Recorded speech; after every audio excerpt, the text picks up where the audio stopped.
In today's video, we are going to show you how to create a Deriv demo account so you can start practicing trading without risking real money. Let's begin.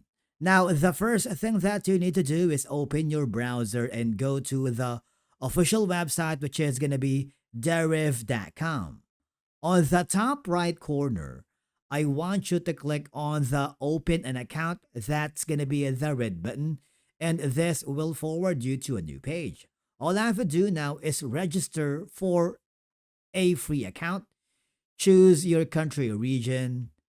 You can sign up using your Google, Facebook, Apple, or if you want, you can enter your email address manually. And just like that, you have successfully created your demo account here in Deriv. As you can see, our account is demo. And if you want to convert it to a real account, all I have to do is click the try real button. But you need to complete your profile setup.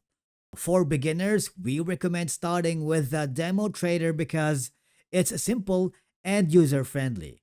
Click on it and you are now ready to start practicing trades. And basically, that's it for today's video on how to create a demo account here in Deriv.